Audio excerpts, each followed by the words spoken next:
Olá, conseguiram acessar aí?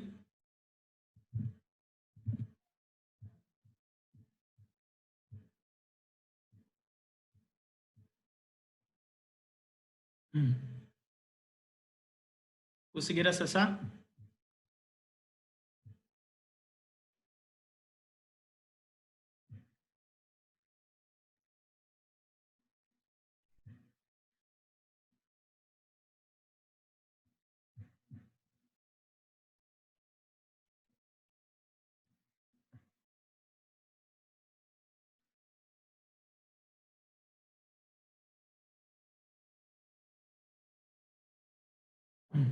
Vai começar 8h30, se der para ouvir aí, né?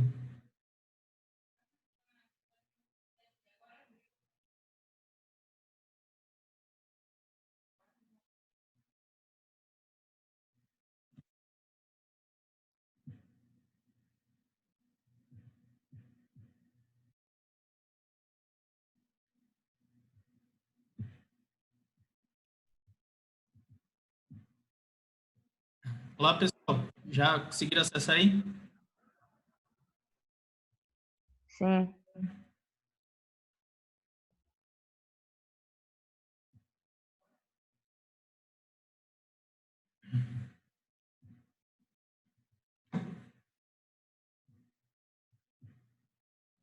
Bom, vou começar aqui então, porque senão perde muito tempo com esse aplicativo aqui.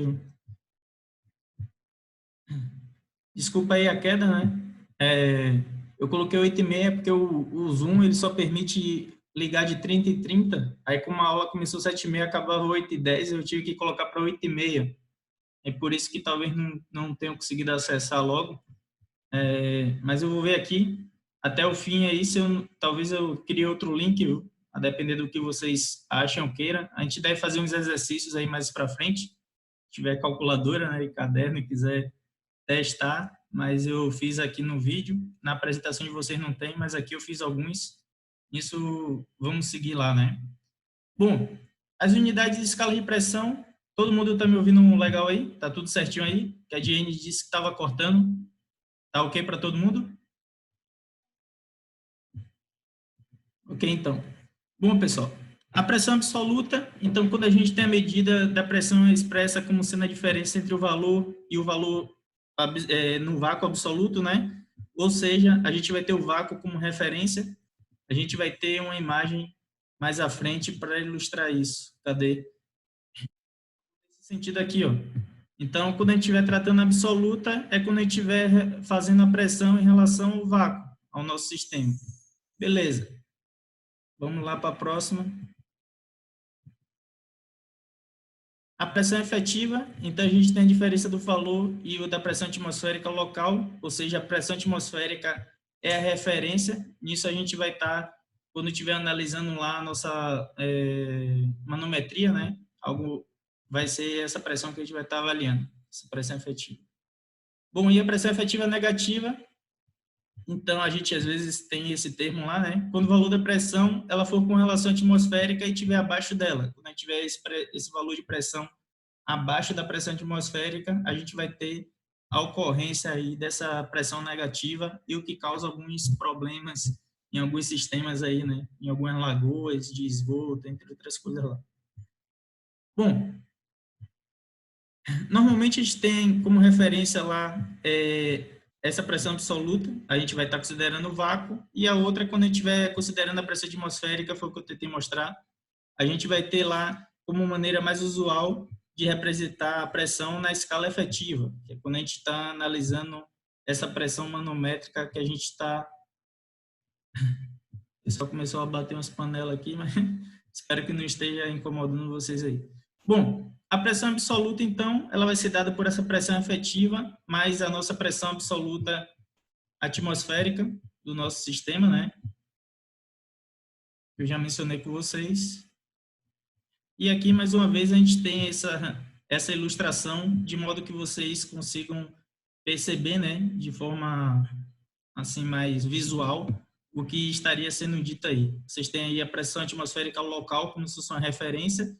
Então, quando a gente quer calcular só a pressão efetiva, só essa relação aí que a gente está massa específica, vezes gravidade, vezes altura, no nosso sisteminha, a gente utiliza só essa parte. Quando a gente quer a pressão total, a gente vai considerar lá a nossa atmosférica. Aí, se vocês perceberem, para a pressão atmosférica aqui em nível do mar, né, de 1 atm, é esse 10,34 MCA, que é igual a 1 atmosfera, que é o nosso 760 mmHg ali do nosso sistema. Então, seria essa pressão atmosférica normal ali do nosso sisteminha, né?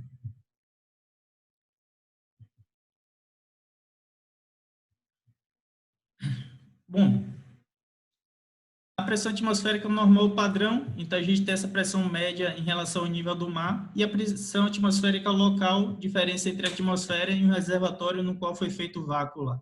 Depois a gente vai ver algumas características. Quando a gente pega a hidráulica, no fim da hidráulica 1, se eu não me engano, a gente, hidráulica 2, quando a gente está calculando bombas, a gente calcula a pressão em função da altitude que a gente tem no sisteminha da gente, né? E isso ajuda a gente a dimensionar os aspectos de cavitação no sistema, entre outras coisas, quando a gente estiver projetando bombas mais à frente. Bom, então a pressão da gente, vocês vão ter lá, ó, a pressão absoluta, essa aqui medida pelo barômetro, nos dá lá a nossa pressão atmosférica local, mais essa pressão efetiva, medida por um manômetro. Então, quando a gente tiver um manômetro, a gente vai estar calculando lá a nossa pressão efetiva e vai ser algo dado naqueles termos ali, ó, peso específico vezes uma variação de altura entre alguns líquidos que a gente, fluidos, né, que a gente esteja analisando lá no nosso manômetro. Bom, aí tem esse exercício, não sei se vocês estiverem aí, não sei de que forma vocês desejam fazer, né, mas são exercícios simples. Se vocês olharem lá na disciplina, eu coloquei os mesmos exercícios que a gente tem na aula 1, eu coloquei como se fosse um questionário do Moodle. Se possível, respondam eles lá, né? A gente vai fazer alguns deles aqui, outros eu vou deixar para vocês fazerem. E, ao fim, né, tem que computar todos eles nas notas.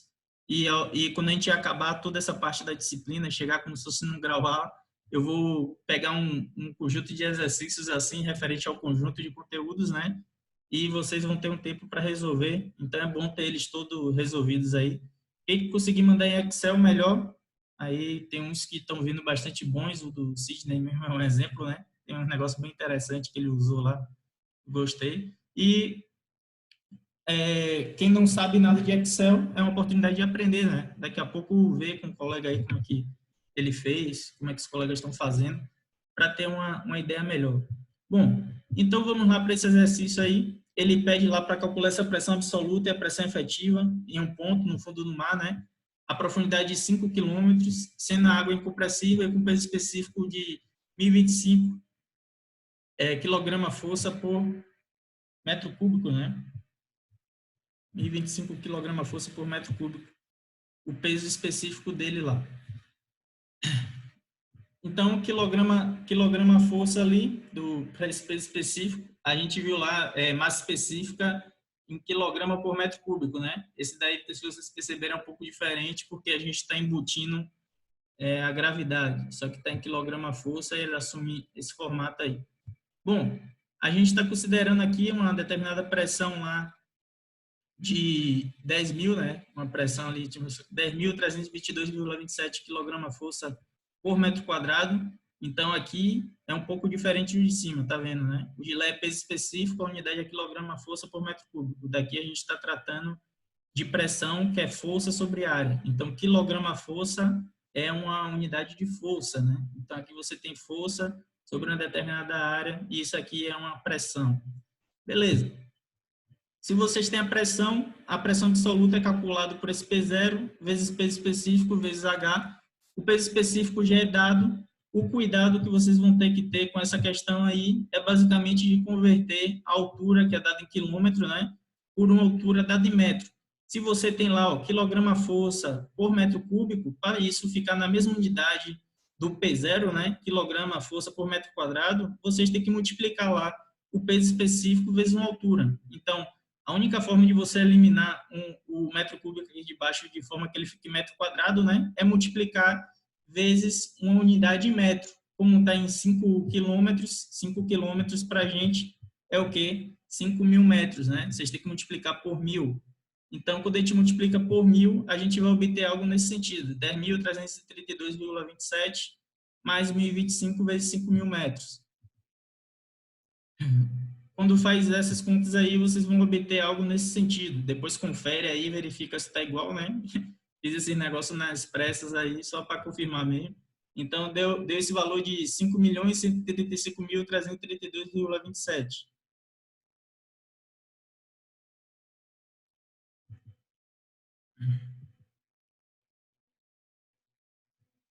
Quilograma-força por metro quadrado ali, o sisteminha da gente, né?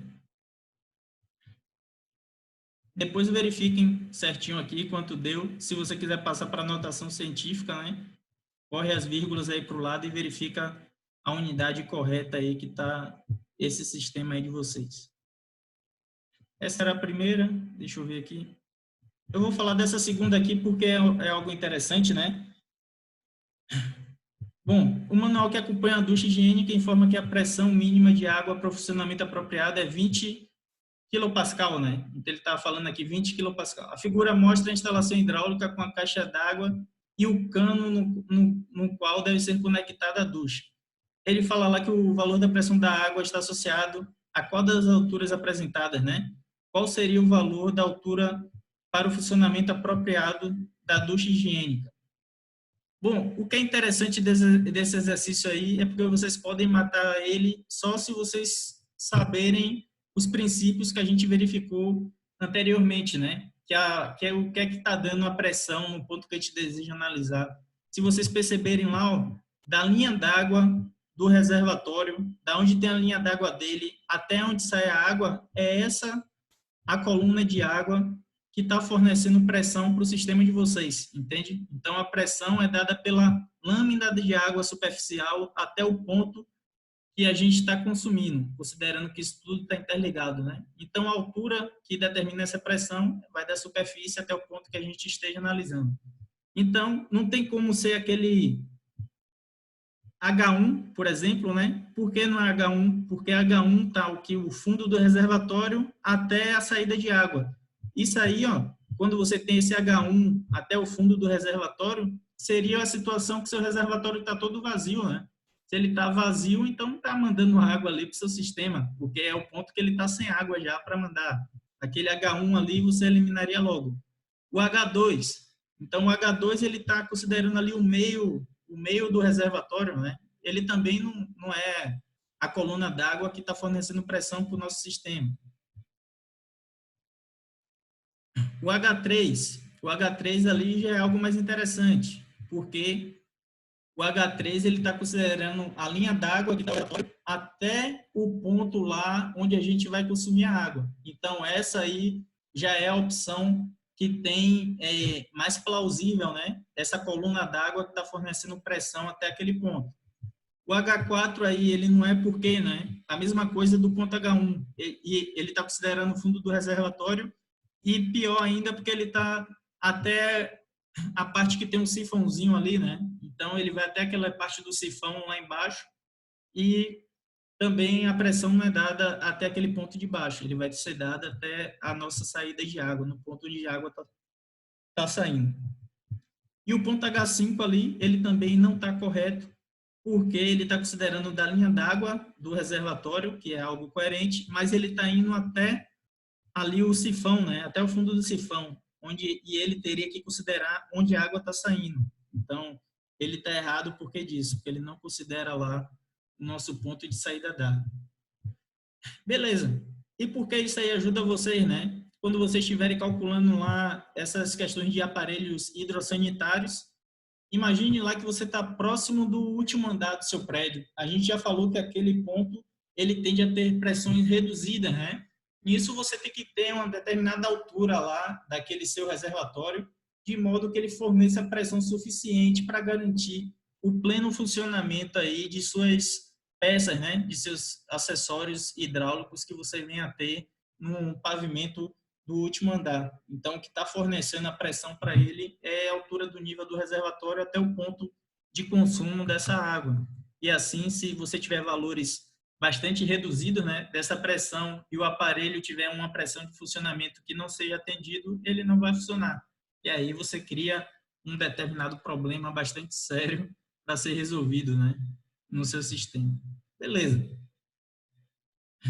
O cálculo dele aí, no caso, ele tem esse 20 kPa, ele foi dado a pressão de funcionamento do equipamento, né? 20 kPa, se vocês 20 de kilopascal, né? 20 vai ficar 20 mil pascal, e a fórmula é a mesma que a gente já viu lá, da pressão em determinado ponto, pressão hidrostática lá, massa específica vezes gravidade vezes altura. Então, se a gente já tem a massa específica da água e a gravidade, quando a gente passa os dois termos dividindo, a gente consegue obter a nossa altura. 20 mil Newton, Pascal é Newton por metro quadrado, né? Se vocês tiverem a massa específica, é quilograma por metro cúbico, e a nossa gravidade é metro por segundo ao quadrado. Então, quando a gente tem lá quilograma vezes... Desculpa. Quando a gente tem quilograma vezes metro por segundo ao quadrado, isso é o que para a gente? O nosso Newton, né? Então, a gente tem isso aqui como se fosse o nosso Newton. E a gente vai ter Newton por metro cúbico.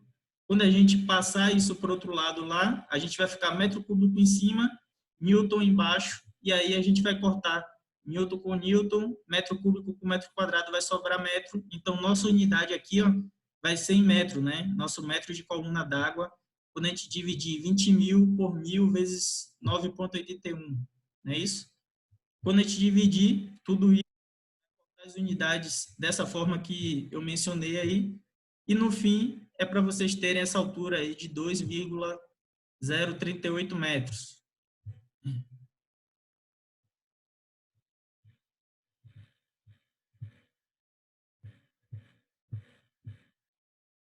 Tá claro aí para o que foi feito ou tem alguma...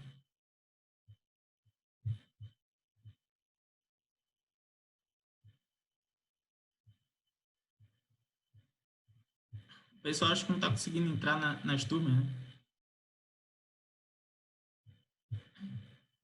Só conseguiram entrar agora alguns, foi?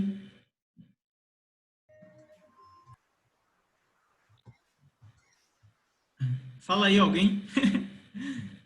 Só conseguiram entrar agora na aula, foi?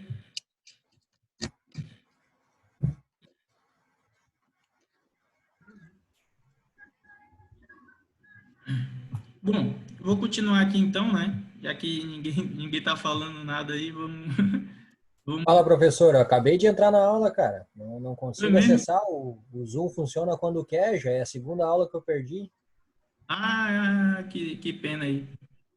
Mas eu vou passar o vídeo lá, né? Na real, eu fiz aqui algumas questões.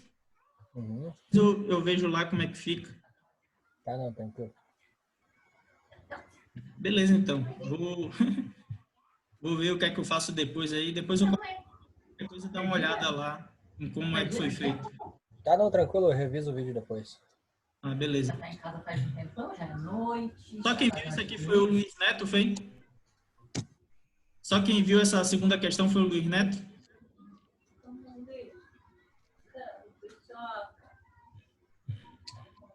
Bom.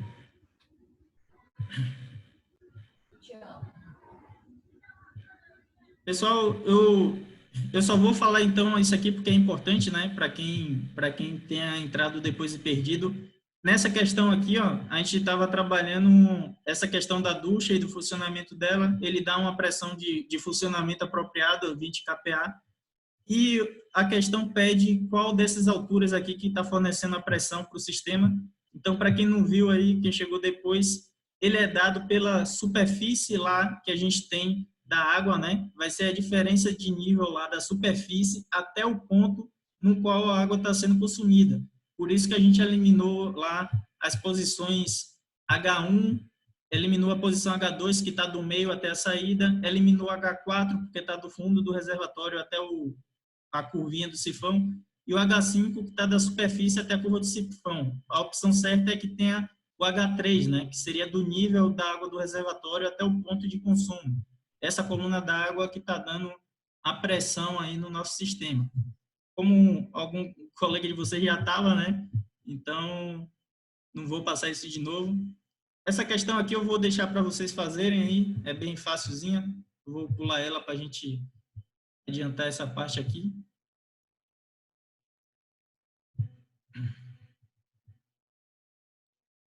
Bom, tem esse outro exercício. Então, vocês têm 3 recipientes aí com volumes diferentes, contendo o mesmo líquido, né?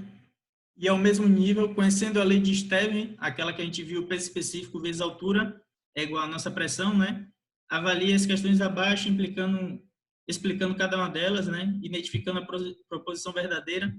Então, a pressão exercida pelo líquido no fundo dos 3 recipientes, ela depende do volume de cada um. Isso aí é errado porque, né? Volume aqui a gente vê base vezes altura. Aqui você tem um triângulo com um cilindrozinho. Aqui tem uma forma cônica com esse retângulo na parte superior, né? Então, essa questão está errada porque a pressão, ela independe do volume dele. Então, vai depender do volume. Por isso que ela está errada. Não tem nada a ver ali com o volume que tem no nosso recipiente. Bom, o recipiente que possuir o maior volume terá maior pressão hidrostática em qualquer ponto do líquido. Bom, por que isso é errado, né? Ele fala aí, o recipiente que possui o maior volume terá maior pressão hidrostática em qualquer ponto do líquido. Imagine que você tem uma estrutura gigantesca assim, só que fininha, né? E a água esteja no topo dela aqui. Então, você tem um volume de 100 metros cúbicos, sei lá. E você tem outra estrutura pequena, mas com altura, que cai os mesmos 100 metros cúbicos na estrutura um pouco mais compacta, né? Só que com altura maior. Essa mais compacta vai te dar mais pressão, porque o nível d'água dela ela vai ficar maior, né? Nessa coluna. Então, essa questão é errada porque disso. Não necessariamente o recipiente que possui o maior volume terá a maior pressão hidrostática, porque estaria acontecendo isso. Você pode ter um volume grande, só que distribuído ao longo de uma determinada seção.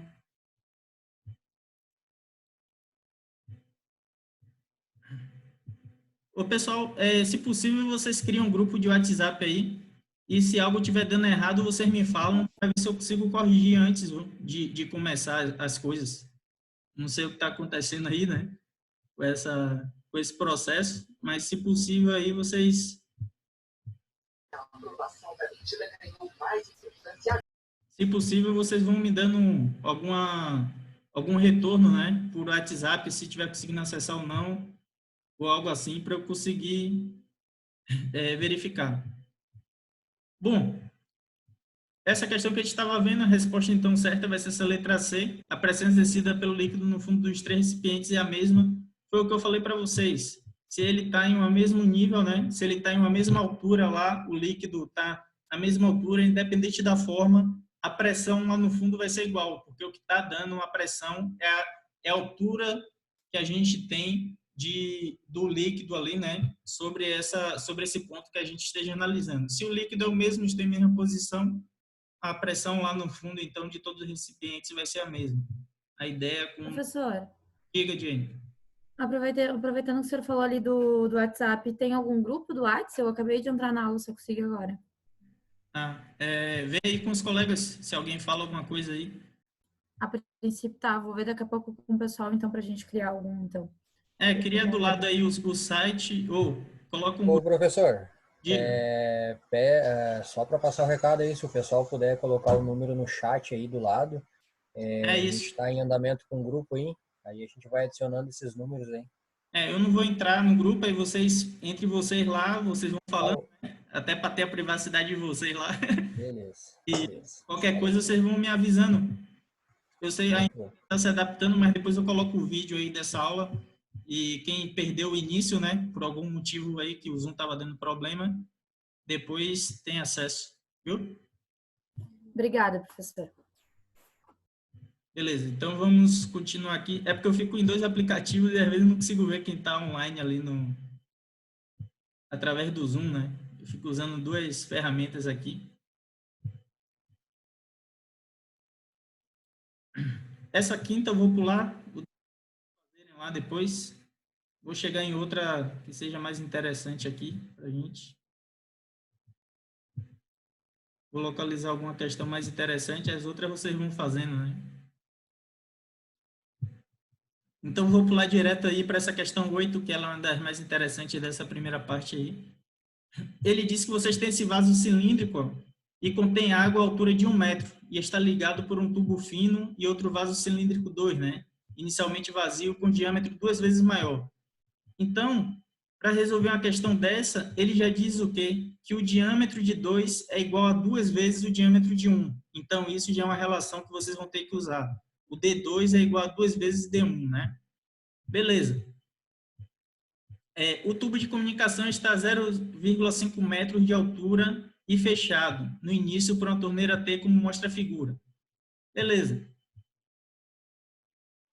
Então, ele quer saber... Cadê? Deixa eu ver se coloca aqui. Ele não coloca, mas provavelmente ele está querendo saber ali a altura que a gente vai ter de água nesse próximo cilindro aqui, né? Ele vai querer saber lá o tanto de água que a gente vai ter no próximo cilindro. O que é que vocês têm de relação aí? Quando você abrir aquela válvula que vocês têm central, o que é que acontece? Toda a água que a gente tenha acima do 0,5 metros, ela vai passar e vai preencher o outro cilindro aqui, né, que a gente tenha. Se vocês sabem lá a fórmula do cilindro, aqui você tem uma área circular, vamos dizer, π ao quadrado sobre 4, né, vezes uma determinada altura. O que é que vocês podem relacionar com o volume que a gente vai ter escoando dessa parte conhecida aqui, ó. Vocês têm um π ao quadrado desse D1, né, no caso, π D1 ao quadrado dividido por 4, vezes essa altura aqui que a gente tem de 0,5. Então, na real, a gente vai conseguir obter essas relações aí entre diâmetros, né? Porque ele disse que o D2 é igual a 2 vezes o D1. Então, você só tem que igualar essas situações. O volume que vai ter escoado aqui vai ser igual ao volume que a gente vai preencher cá do outro lado. Então, vocês vão ter que criar aí uma determinada equacionamento que relacione os dois volumes. π D1 ao quadrado dividido por 4 é igual a π d ao quadrado dividido por 4 vezes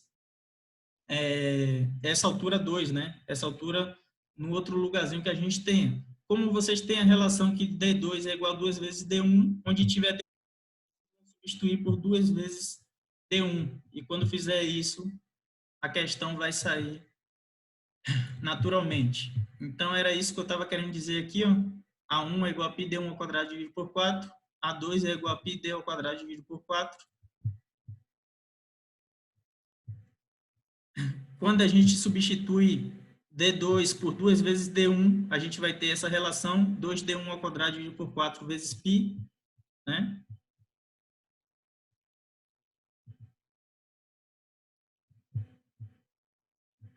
E aqui vocês vão ter o quê?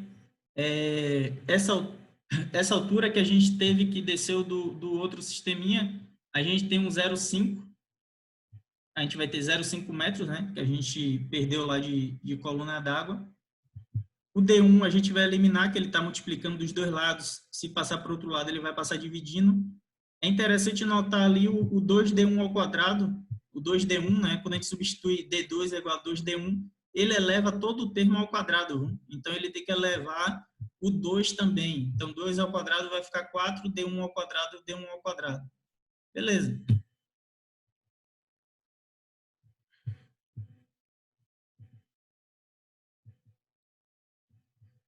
Quando vocês substituírem tudo aí, fizerem as contas, né? Vocês vão ter que a altura que a água vai ter no cilindro 2 vai ser essa, de 0,125 metros.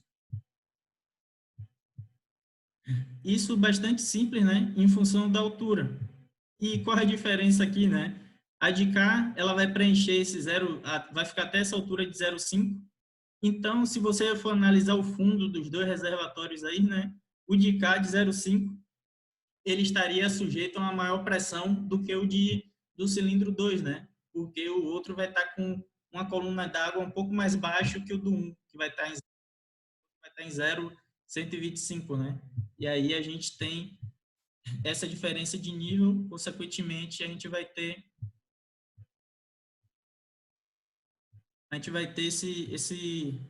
essa diferença de pressão entre os dois pontos aí.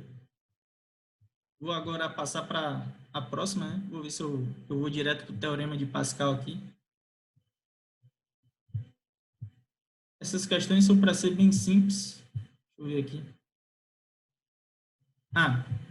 É bom que aí essa parte já começa o teorema de Pascal. Depois vocês fazem as outras questões lá, mas é algo bem simplesinho.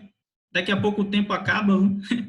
Não sei se vocês querem continuar em outra aula ou quer pelo fórum continuar só na próxima quarta, né? Se vocês quiserem, eu crio outro link e a gente encerra a aula hoje de algum jeito, porque alguns perderam aí o início dessa segunda parte, né?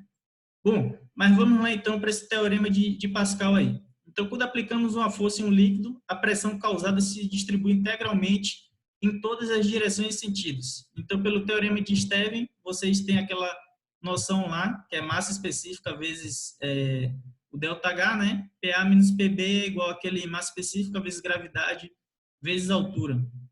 Quando você está analisando esses dois pontos aí. Supunha, o que ele está supondo aí, ó, é que você coloca, vamos dizer, você tem esse recipiente que tem, e ali em cima você coloca um disco, né? Vamos supor que você coloca um disco, e nesse disco você consegue exercer uma determinada pressão aí sobre esse fluido. Ele está te dizendo que a força que você aplicar ali naquela parte de cima, distribuído nesse cilindro que você colocou, e está pressionando todo o fluido, a força que você exercer, ele vai se distribuir por todo o seu recipiente, integralmente, em todas as direções ali. Ele está querendo dizer com esse teorema de Pascal é algo mais ou menos nesse sentido, né? Quando você aplica essa diferença de pressão que ele está representando ali, ó, pelo aquele dPA mais dPB, ele está dizendo que você vai ter uma nova pressão que ele representa pelo aquele PA'.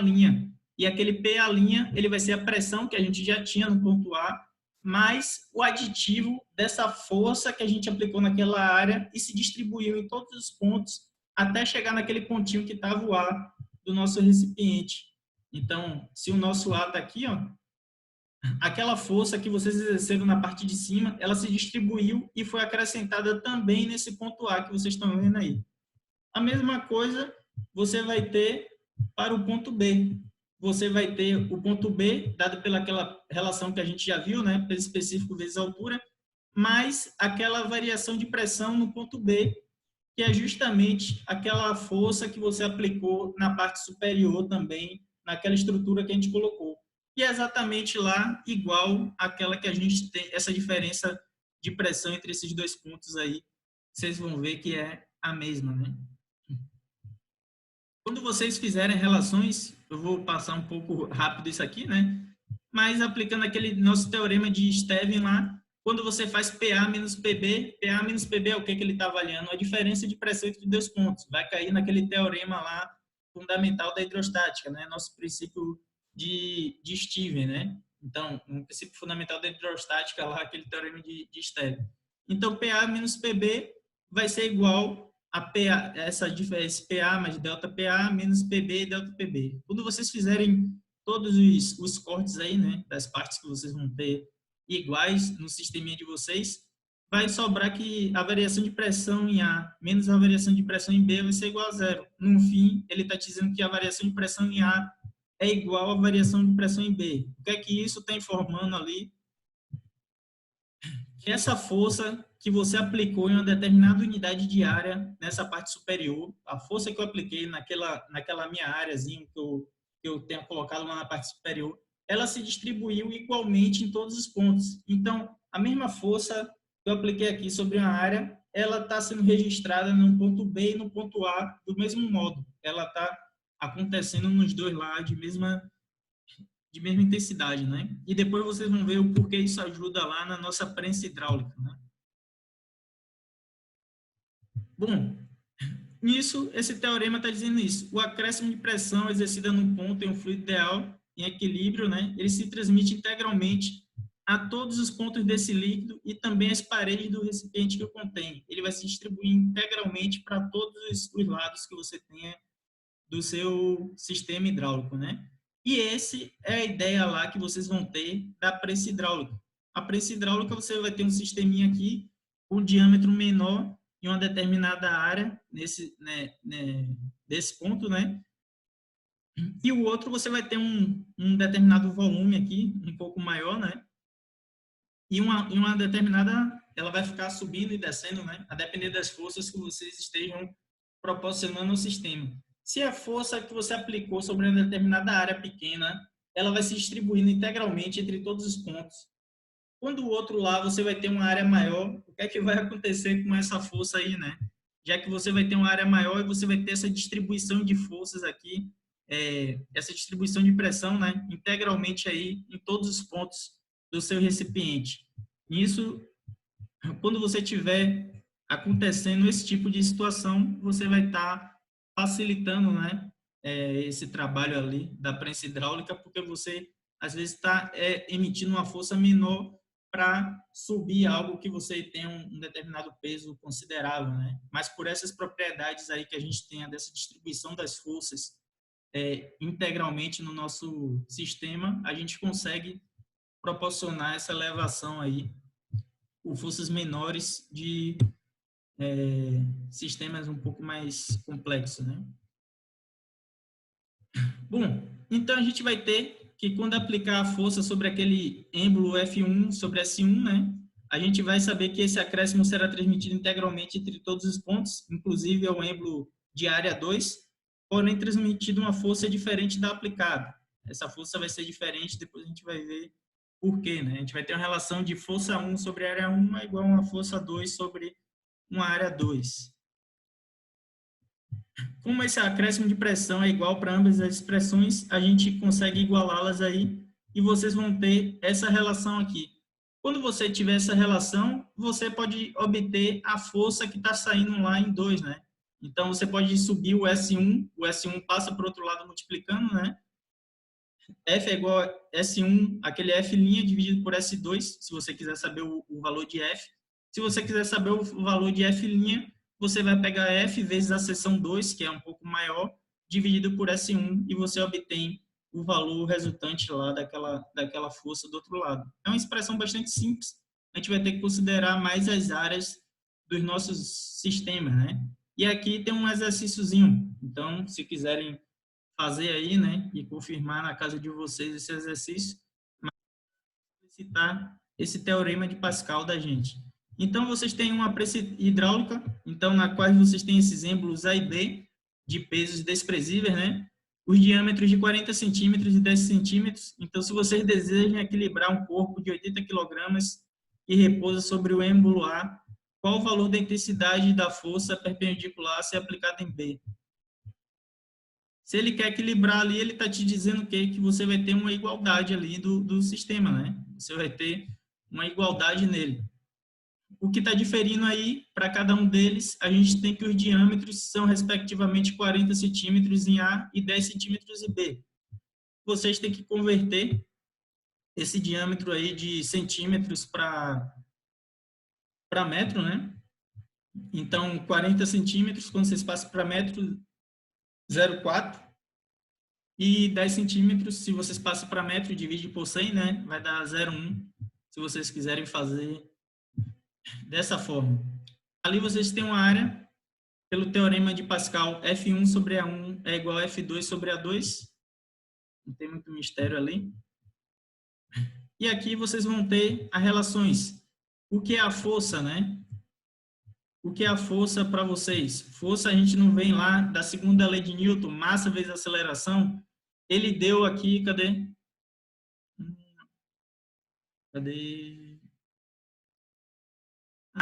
Ele deu corpo de 80 quilogramas. 80 quilogramas é uma massa, né? Se a gente tem a massa de 80 quilogramas lá, e a aceleração a gente conhece lá da gravidade, que é aquele 9,81.